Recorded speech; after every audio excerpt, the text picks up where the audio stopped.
se dice que las funciones cerebrales superiores forman el sustrato afectivo, cognoscitivo y de acción con el que la persona se enfrenta a la existencia, ¿verdad? Bueno, pues para captarla de manera integral, planear un proyecto de vida, llevar a cabo las acciones premeditadas y sostenidas para desarrollarlo, y así transformarse y modificar el entorno en forma favorable. En eso consisten las funciones cerebrales superiores. Las funciones cerebrales superiores obviamente que se realizan en la corteza cerebral. Todos los animales cercanos a nosotros, como los primates, llámese chimpancé, gorila y orangután, que son cercanos a nosotros, ¿verdad? Pero no forman parte de nuestro linaje.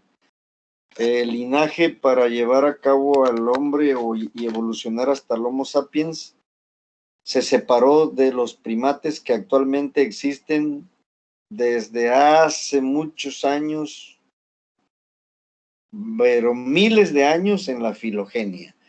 De tal manera que es un error pensar que estos animales que coexisten con nosotros formen parte de nuestro linaje, vamos a decir, evolutivo, cuando los homínidos se separaron de estos animales que coexisten con nosotros. Por eso es un error decir que venimos de este animal, ¿verdad? Nosotros venimos de un linaje diferente que se ha perdido, obviamente, en la oscuridad de los tiempos y que no podemos hasta este momento, vamos a decir que encontrar, pero evidentemente que la biología evolutiva ha demostrado y sostenido todo eso.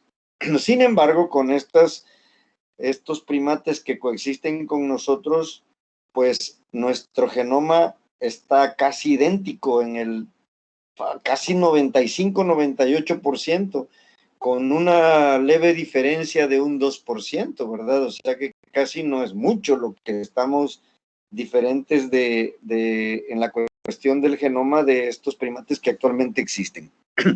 Más sin embargo, nuestra corteza cerebral sí nos permite una serie de funciones que ellos no pueden realizar, y o sea, en forma tan elaborada como la hacemos nosotros, pero tienen también su cierto grado de función cerebral y su cierto grado, entre comillas, de aspectos cognitivos, ¿verdad? Existen 3 bloques encefálicos que permiten que el ser humano realice una función cerebral superior, pues de alto nivel ejecutivo como la hacemos. Tenemos que tener un sustrato o un bloque encefálico de activación, es decir, un bloque que mantenga alerta al cerebro. Ese bloque de activación se encuentra en el tallo cerebral y en una región que le llamamos centroencéfalo, que ubica conexiones del tallo cerebral con el sistema talámico de proyección difusa.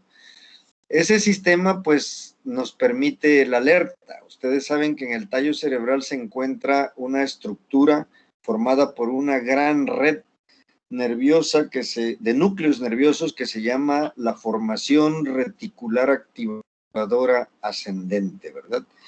Gracias a la formación reticular activadora ascendente, nosotros podemos realizar los mecanismos de despertamiento o de alertamiento de nuestro cerebro.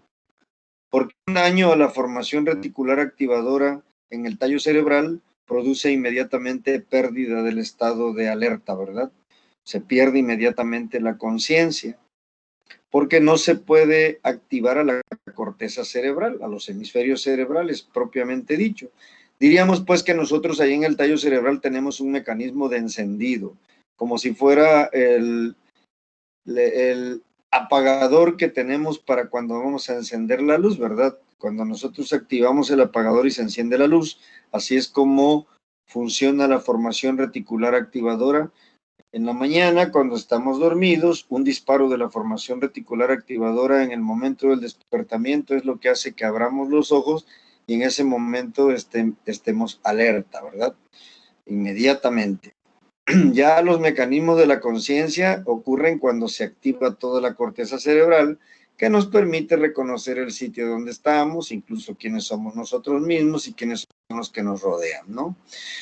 También existen bloques encefálicos que se llaman de recepción, que sirven para el almacenamiento y comprensión de la información. Esos están en el lóbulo occipital, en la corteza visual, ¿verdad? Cuando nosotros vemos algo, nuestra corteza visual primaria traslada esa información a la corteza visual secundaria, que es un área gnóstica, o sea, de reconocimiento, que permite que todo lo que veamos lo sepamos qué es y ahí lo almacenemos, ¿verdad? Porque si nosotros tenemos una lesión en esa corteza cerebral gnóstica, o sea, corteza cerebral secundaria visual, podemos ver un objeto y incluso lo podemos describir.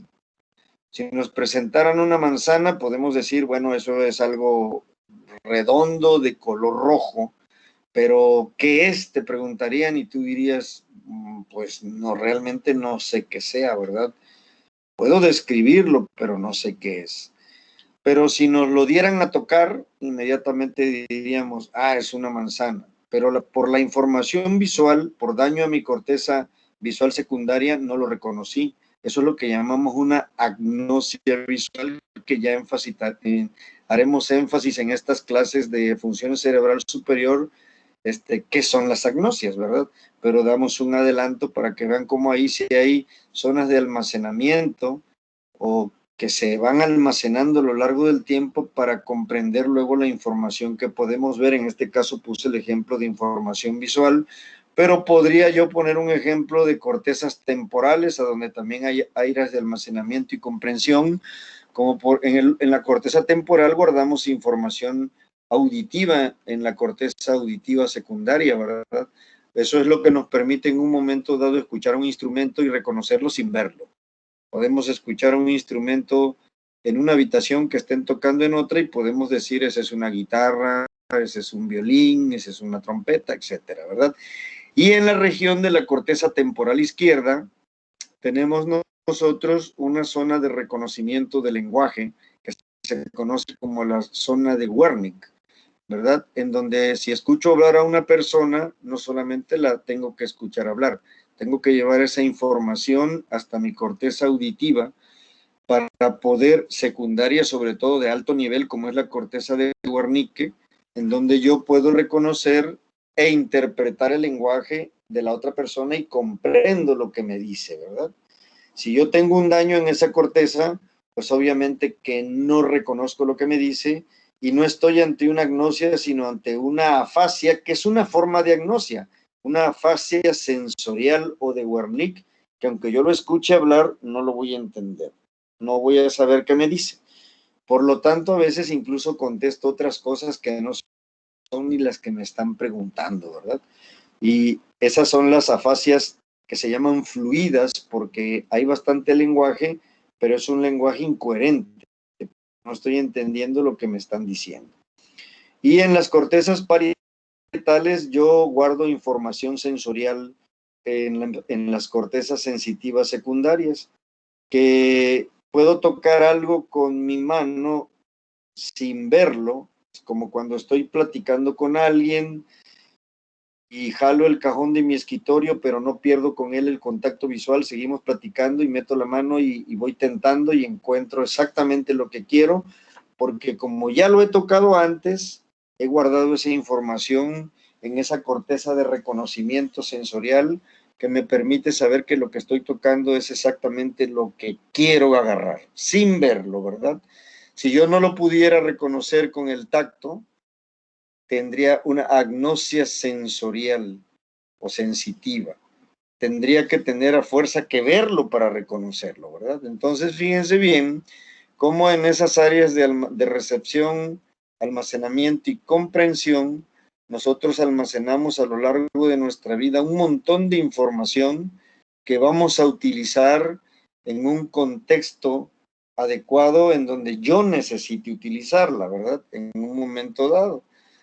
Y tenemos también un bloque de planeación, ejecución y evaluación de la acción que estoy haciendo e incluso de lo que esté elaborando desde el punto de vista de mi conducta.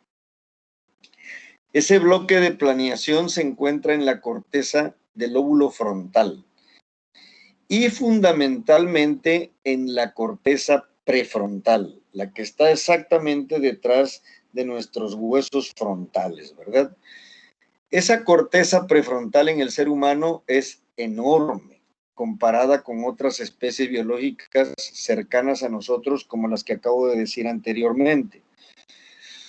Los gorilas, los chimpancés, los orangutanes poseen cortezas prefrontales, como nosotros.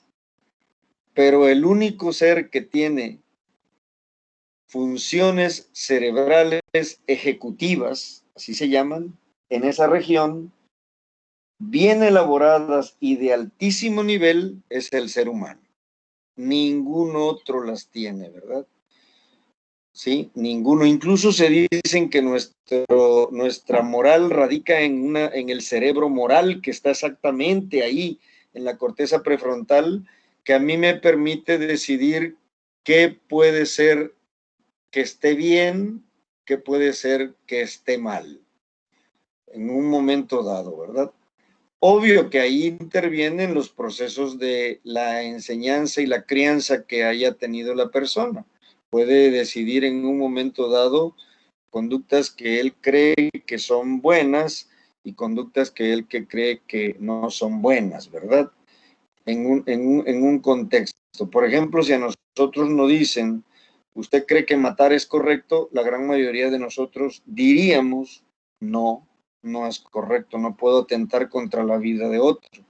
Pero eso puede cambiar, ¿verdad? Eso puede cambiar dependiendo de la situación en la que yo me encuentre. Por ejemplo, sabemos que matar no es una acción correcta, pero si en un momento dado alguien entra a tu casa y quiere matar a tu madre, a tu papá o a uno de tus hijos, te aseguro que la conducta que vas a tomar es hacer algo que tú habías dicho que no ibas a hacer, pero ahí peligró tu vida y entonces, o la vida de personas que quieres, y puedes llegar a hacer una acción que si alguien te la pregunta si lo harías, dirías que no.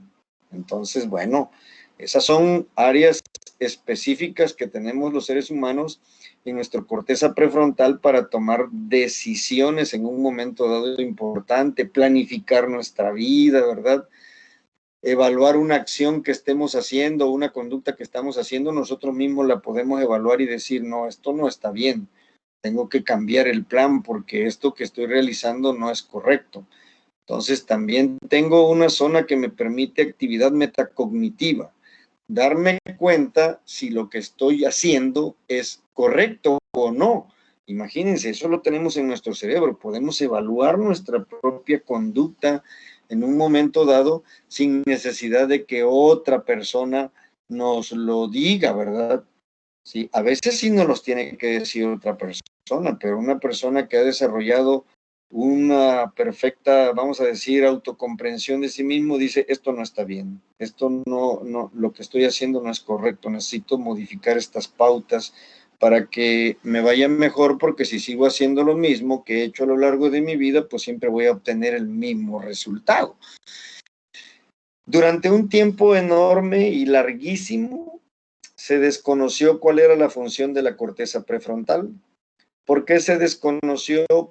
Pues porque es una corteza que cuando se estimula directamente con un electrodo o con algún instrumento, no se produce ninguna respuesta.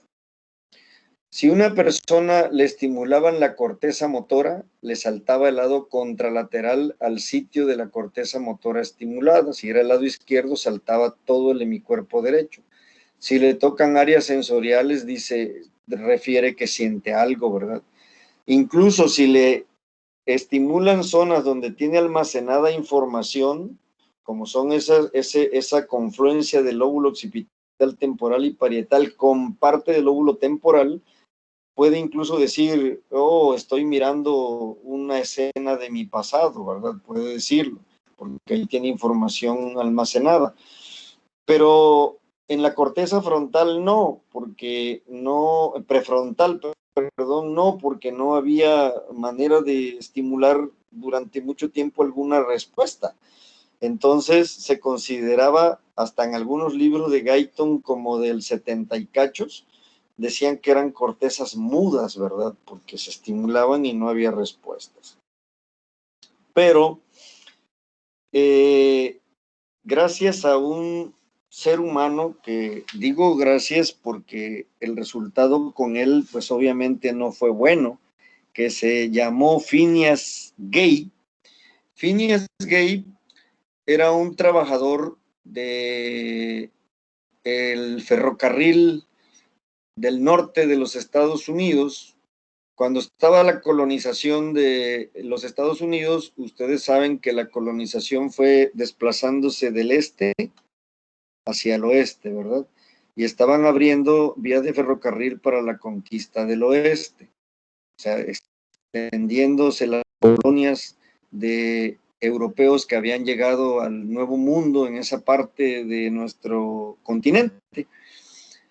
Y estaban metiendo la vía del ferrocarril y él dirigía una cuadrilla en donde se dice que Phineas Gage pues era una persona con alto contenido de responsabilidad para dirigir a esas personas. Era una persona que tenía un lenguaje muy pulcro, era muy ordenado, tenía una gran capacidad de planeación y obvio, por eso era el que dirigía esa cuadrilla. Como había que dinamitar los cerros para tratar de ir abriendo el camino, pues obviamente que las cuadrillas se encargaban de eso, de introducir la dinamita, encenderla y que explotara, ¿verdad? Hubo un momento en que no hubo una coordinación entre la cuadrilla de Phineas Gage y encendieron la mecha de la dinamita antes de tiempo. Se produjo una explosión tremenda y una varilla de las que estaban en la zona donde se hizo la explosión se proyectó como una lanza, ¿verdad? Y le entró a Phineas Gage por debajo de la órbita izquierda y le salió exactamente arriba del hueso frontal de ese lado. O sea, prácticamente lo perforó de lado a lado, ¿verdad? Como esa lesión, esa varilla se supone que iba pues hirviendo por la explosión, ¿verdad? Cauterizó todo el sitio por donde pasó y eso hizo que a Phineas no le diera una infección en el cerebro, no le diera un absceso o una meningitis. Los escritos de la época dicen que cuando lo fueron a recoger, él estaba incluso sentado sobre una roca y hablando.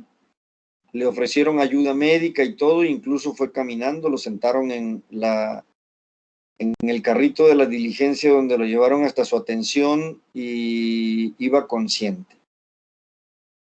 Insisto, no falleció debido quizá a eso, porque en ese tiempo no había antibióticos potentes para evitar una infección dentro del cerebro. Le dieron un tiempo de recuperación y después regresó a su trabajo. Pero, oh sorpresa, ¿verdad? Cuando Phineas Gage regresó, su conducta era totalmente diferente. Ya no era el mismo que conocían previo al accidente al que era después del accidente. Incluso los escritos de la época dicen que Gage ya no era Gage, ¿verdad? O sea, ya no era el mismo, había cambiado completamente. Era una persona muy distráctil, era muy grosero, ¿verdad? No tenía autocontrol, su capacidad de planificación se había perdido, era grosero y podía hacer algunas necesidades fisiológicas como miccionar, pues enfrente de quien fuera, porque hasta el pudor había perdido y hasta el juicio, ¿verdad? Entonces, obviamente que los médicos de la época dijeron, ¿verdad? Esto es por la lesión que sufrió en esa parte del cerebro. Y entonces, pues obviamente que inmediatamente se empezó a diseminar el caso de él y llegó hasta los oídos de la época, que se puede considerar uno de los padres de la neuropsicología, el doctor Alexander Luria, de la Escuela Rusa de Neuropsicología, y viajó hasta los Estados Unidos para entrevistar y conocer de primera mano a Phineas Gage. Y bueno, empezó a hacerse corteza prefrontal, pues es prácticamente el asiento de funciones cerebrales ejecutivas de altísimo nivel en el ser humano. Cuando se comienza a dañar esa corteza por los efectos de la edad, ¿verdad? Por las demenciaciones, que hay muchísimas, como la de PIC, la multiinfarto, la traumática por el golpe repetitivo, como en el boxeador, ¿verdad? Por eso se bajaron los rounds de 15 a 12 rounds como son ahora. Antes eran 15 rounds y la golpiza en la cabeza era tremenda, que muchos acababan demenciados a largo plazo. O la demencia de Alzheimer, todas al final de cuentas afectan este bloque encefálico y muchos cuadros neurológicos lo afectan y pueden presentarse los pacientes con alteraciones de funciones cerebrales ejecutivas. Entonces, ahí fue cuando se conoció la función de este lóbulo, muy importante, porque a algunos, aunque no les gusta compararlo así, se puede decir que la corteza prefrontal es como el director de la orquesta de todo el funcionamiento que tenga que ver con aspectos neuroconductuales en el proceso mental. Por ejemplo, si una persona, ¿verdad?, le nace instintivamente ganas de hacer algo, instintivamente, la corteza prefrontal puede evaluar la acción y decir, no, él mismo, ¿verdad? No, esto no está bien en este momento, no lo puedo realizar. También puede autocontrolarte, quieres hacer algo y te pone un autocontrol, ¿verdad? Y entonces tú ya no haces algo por impulso, sino ya lo haces en forma planeada, ¿verdad? Porque te sirve para planear tu conducta. Y te sirve también para la atención selectiva, que estés en lo que debes de estar sin perder el mecanismo de atención, de tal manera que, bueno, en la gran mayoría de los seres humanos, la corteza prefrontal juega un papel relevante para la toma de decisiones e incluso algunos neurobiólogos, ¿verdad? Que han estudiado exclusivamente corteza prefrontal, como el doctor Joaquín Fuster, que es un neuropsiquiatra español que dirige el Centro de Neurología de la Conducta en la UCLA, ¿verdad? Él tiene un libro fabulosísimo que se llama así, La corteza frontal, e incluso ha estudiado bien los mecanismos de la memoria, del aprendizaje y de todo en la corteza prefrontal. Pues él ha dicho que ahí está la capacidad de nuestro libre albedrío. Sin embargo, hay un montón de neurobiólogos que se oponen a lo del libre albedrío. Dice que ese libre albedrío hay que tomarlo entre comillas, porque muchas de nuestras conductas que tomamos, que aparentemente son decisiones propias y personales, vienen todas falseadas por el producto de nuestra educación a lo largo de la infancia, adolescencia y en la edad adulta. A veces tomamos unas conductas que van propiciadas por toda una información que tenemos guardada en el pasado y aparentemente tomamos una decisión que es nuestra, pero en realidad viene toda, vamos a decir, concatenada por todo lo que tenemos atrás de nuestra educación. Bueno, nos tenemos una carga educativa primero de nuestros papás, ¿verdad? De nuestros tíos, familia, abuelos, hermanos, nuestros profesores pasados, nuestras amistades, todas esas en un momento dado inclinan ciertos comportamientos hacia donde hemos sido educados. Pero en opinión de él, independientemente de que esa carga que tenemos atrás trae ya algo que va a influir en la conducta de nosotros a futuro, dice que todavía hay una ventanita de la toma de una decisión que podemos hacer. Pero fíjense ustedes, por ejemplo, que ha habido el descubrimiento de grandes asesinos en este mundo que mataban y hacían cosas tremendas, y cuando los evaluaron con los nuevos escáneres que se pueden hacer, con los cuales podemos ver el cerebro ahora en acción, como las resonancias magnéticas funcionales, etcétera, etcétera, etcétera, que hay muchísimas cosas. Hay algunos que tienen un funcionamiento de la corteza prefrontal totalmente anómalo en comparación a la gente común, de tal manera que a esas personas incluso a veces no les pueden aplicar el peso de la ley porque dicen no, no se puede. Él logró esas conductas porque tiene un daño en su corteza prefrontal. Entonces, fíjense ustedes cómo hasta se plantean dilemas éticos en un momento dado de que algunas conductas de alguna gente que tú consideras terrible y mala y que hizo cosas que tú dirías que eso ya son monstruosidades, fueron dadas porque tenían a veces un tumor o una malformación en esa región. Entonces estamos hablando pues de que no es tan fácil definir qué capacidad de decisión tenemos en un momento dado que no esté influida por nuestro pasado, ¿no? Pero, insisto, hay todavía una discusión en eso, en donde dicen que es posible que tengamos cierta ventanita para la toma de una decisión.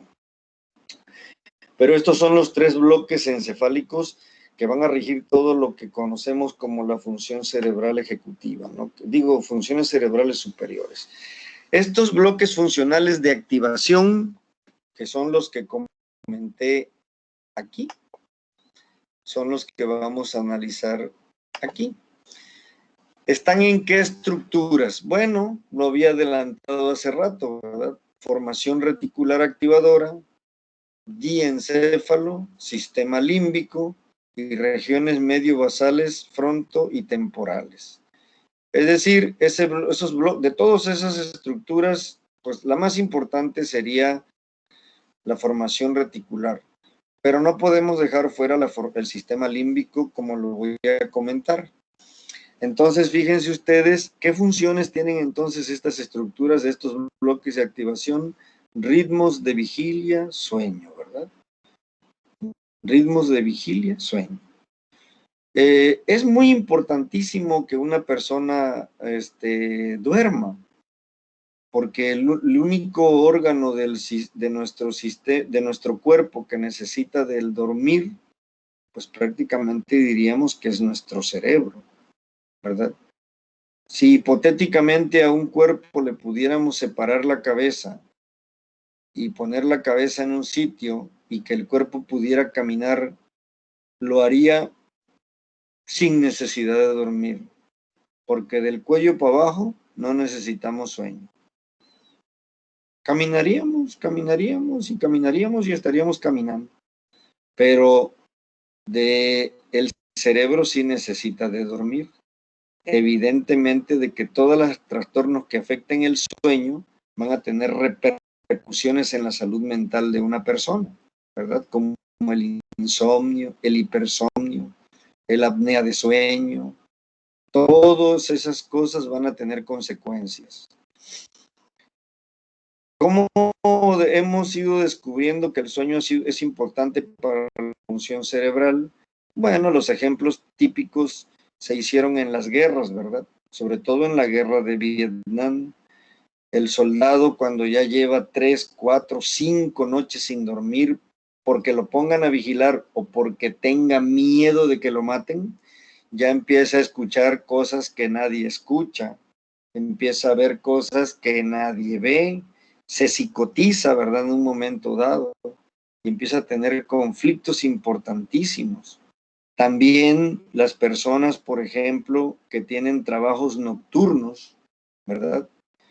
Donde entran a trabajar a las 9 de la noche y terminan su hora laboral a las 6, 7 de la mañana, aunque se vayan a su casa y duerman de día, tienen una calidad de vida pésima, ¿verdad? Con unas alteraciones importantes en la función mental, pueden tener depresiones, ansiedades y no pueden llevar una vida normal como la gente que duerme de noche. Nada más váyase usted hoy mismo a Europa, tome un avión y mañana amanezca allá, va a ver la gran afección que va a tener en cuanto a los mecanismos de vigilia y atención en lo que usted entra, en el uso horario de ese sitio donde se fue a pasear o a vivir. Le va a costar un trabajito y después se va a acostumbrar y después ya va a poder llevar su vida normal. Lo mismo le puede ocurrir a las personas que hacen guardias de noche, como las enfermeras, los doctores, que trabajamos o que trabajan a veces en las noches y no duermen, ¿verdad? En una guardia tremenda. Llegan a dormir en el día, pero la calidad de su vida no es buena como la de todos los demás, ¿verdad? Primero, no duerme en su casa, no está con su familia, no está con su esposa todas las noches, ¿verdad? Aunque diga que ama el trabajo y lo quiere mucho, pues el sacrificio es muy grande para lo que va a redituarle en la salud física de esa persona. Entonces, recalco la importancia de eso, ¿verdad?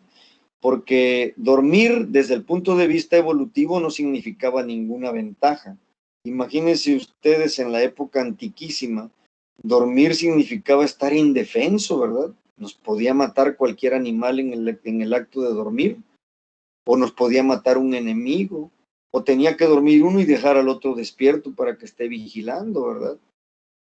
O tener animales de defensa como los perros, que por eso se asociaron a los hombres, que eso es algo fascinante, conocer cómo nos hicimos, cómo esa dupla funcionó a lo largo del tiempo y sigue funcionando, que estaba el animal vigilante o escuchaba un ruido y se despertaba y rápidamente te alertaba. Entonces, dormir no significaba una ventaja evolutiva, más sin embargo, es necesaria para nuestro cerebro. Es tan necesaria para nuestro cerebro que el cerebro mismo se duerme, ¿verdad? Cuando no existía la luz artificial, la gente se regía por los ciclos del sol. El sueño es un ritmo circadiano. Cuando el sol se estaba ocultando, a través de nuestra vía visual se detectaba que el rayo luminoso estaba bajando y se estimulaba rápidamente nuestro núcleo supraquiasmático, que a su vez estimulaba la glándula pineal y se empezaba a secretar melatonina. Y con otras conexiones se empezaba a secretar serotonina. Y con otras conexiones a secretar el péptido vasoactivo. Esas son las hormonas o los neurotransmisores hipnogénicos que hacen que la persona empiece a dormirse, ¿verdad? A dormirse inmediatamente. O sea, el sueño entonces no es un acto pasivo, es un acto activo que el cerebro genera para poder mantener su salud. ¿Por qué? Porque durante el sueño se consolidan memorias, se desecha información no necesaria, nuestras neuronas y nuestras redes neuronales se reactivan, se reacomodan y se diseñan, ¿verdad? Y no solo interviene en eso, interviene también en nuestra neuroinmunología. Quien no duerme bien tiene un sistema inmunológico débil, ¿verdad? Y puede ser presa fácil de trastornos de la salud mental. Entonces, dormir es muy importante porque rige parte de nuestra vida afectiva y de la atención. Y los mecanismos de activación límbicos nos pueden permitir conductas de agresividad o pasividad, ¿verdad?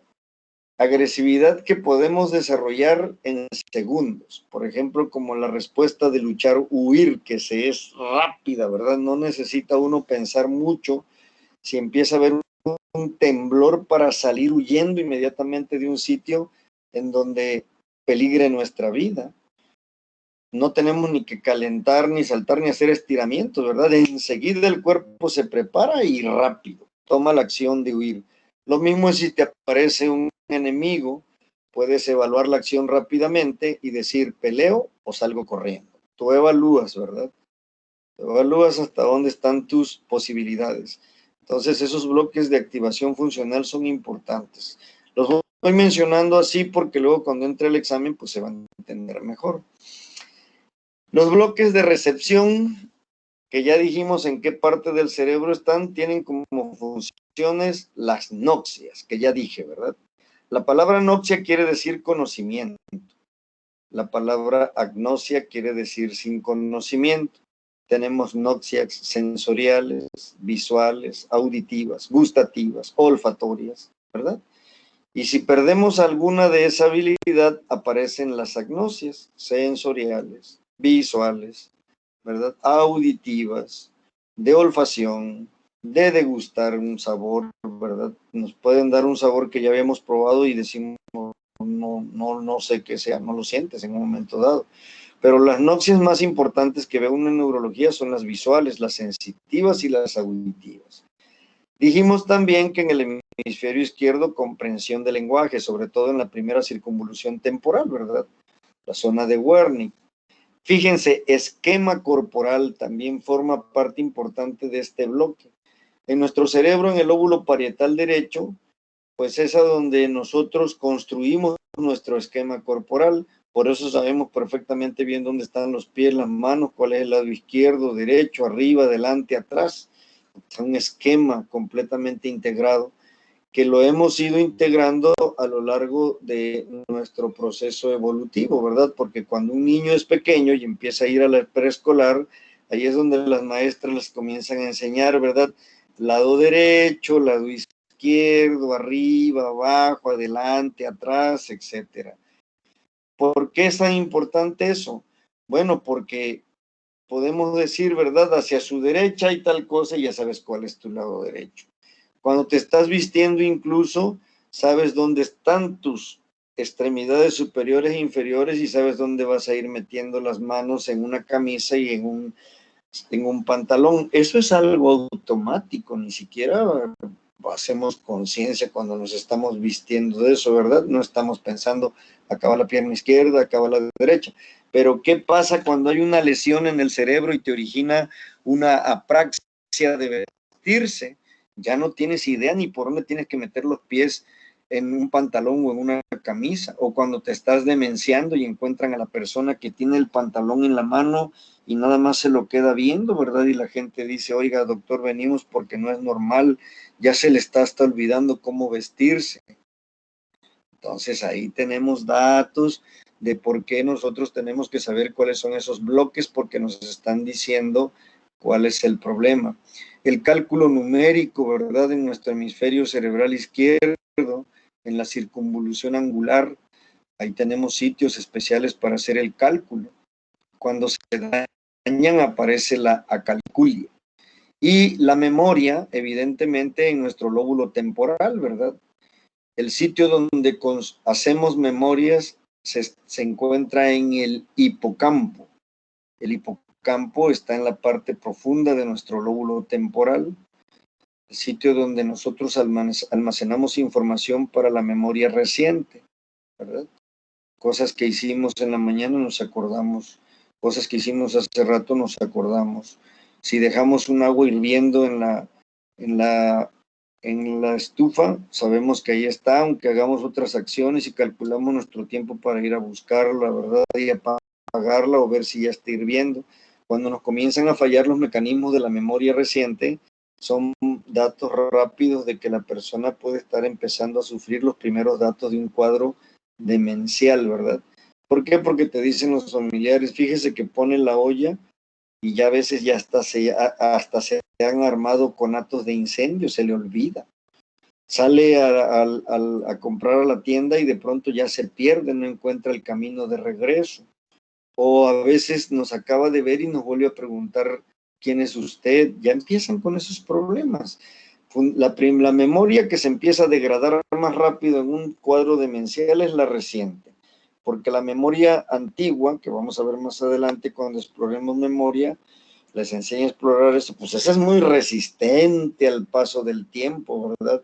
Por eso pueden ver ustedes que un viejito un abuelito, si le preguntan dónde iba a pescar, te dice, ¿verdad? Iba yo a pescar a tal lado, iba yo con Pedrito, con Juanito, y hacíamos esto, y la gente a veces dice que bárbaro, tiene una memoria tremenda porque se acuerda de todo, ¿verdad? Pero ese mismo viejito a veces ya no se acuerda dónde dejó las chancletas hace 3 minutos, ¿verdad? Y las anda buscando por todo porque esa memoria antigua aguanta, es súper resistente. ¿Por qué? Porque está fundamentalmente almacenada en nuestros 2 hemisferios cerebrales y se dice que en sitios repetitivos, como que está almacenada en muchos sitios. Tan es así que si a una persona le hacen una hemisferectomía, le quitan la mitad de un hemisferio cerebral por una epilepsia, aunque le quede el uno, se sigue acordando de lo que pasaba en el pasado, lo cual quiere decir que la memoria antigua está guardada en ambos hemisferios cerebrales en muchos sitios y quizá en forma repetitiva, pero la reciente no. Esa es función del hipocampo nada más, ¿verdad? Si se te dañan los hipocampos, tú ya no haces memorias. Vives cada día como si fuera el primero. Voy a poner un ejemplo. Hoy te levantas, tienes lesionados tus hipocampos y sales al frente de tu casa y ves a tu vecina y le dices, hola vecina, ¿cómo se llama usted? ¿Verdad? No, me llamo Laura. Hola Laura, yo soy fulano de tal y todo. Al día siguiente que salgas, ya no te vas a acordar quién es ella y le vas a volver a preguntar lo mismo. Oiga, ¿usted cómo se llame? Y así, cada día va a ser como si lo vivieras nuevo. Todo lo que hiciste en un día no se consolidó y todos los días es como si vivieras en un nuevo día. Fíjense nada más. Entonces es una tragedia, ¿no? Bueno, hasta aquí dejo la charla. Mañana seguimos. Conste que nos quedamos de recepción, almacenamiento y comprensión de la información, que es la diapositiva número 4. Ahí voy a seguir, ¿entendido? Sí, doctor, muchas gracias. Que tenga buena Dale, tarde. pues, nos vemos hasta mañana. Hasta mañana, doctor. La clase queda grabada, acuérdense.